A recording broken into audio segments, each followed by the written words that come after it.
Over the weekend, a federal officer was beaten with a hammer outside the courthouse. Here's the video.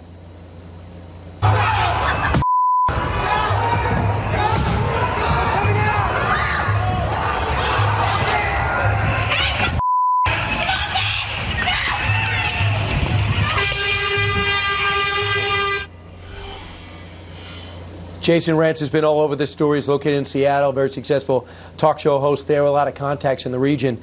Jason, this is as bad as it gets in America. It's already cost the local businesses about $23 million in looting and rioting. I mean, this is organized, isn't it?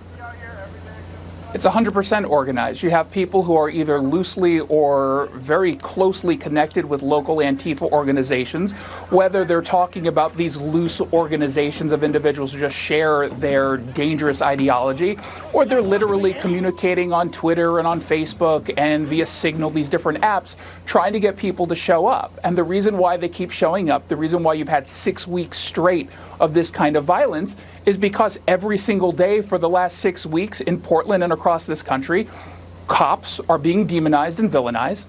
The bad behavior is being justified. You have politicians either too terrified to say anything for fear that they might upset the Democratic base that they rely on to keep them in power, or they're part of the people cheering this kind of stuff on and encouraging it. And so when you have this kind of message coming out, of course people are going to feel more justified to put up this kind of violent acts, whether it's Portland, Seattle, New York, or D.C.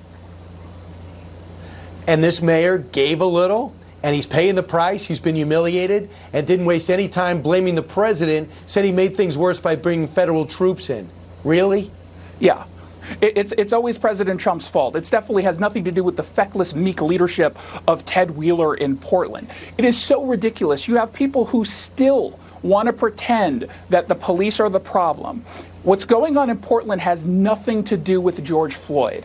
Everything right now that's happening in Portland has to do with the anarchists, has to do with a greater socialist ideology. I mean, we're having a nationwide conversation about defunding the police when we should be defending the police. The federal agents, the Portland PD, cops all across this country are facing a war on them, and it's getting out of control.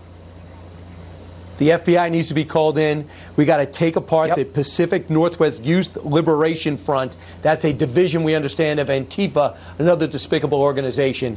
Jason, thanks for covering this. One day I wish we could talk about this in past tense, but it's still going on tonight. Thanks, Jason. Unfortunately. Meanwhile, the nationwide... You got it. Meanwhile, the nationwide rioting started in Minneapolis after the death of George Floyd. Rioters there burned down a police precinct and looted many local businesses.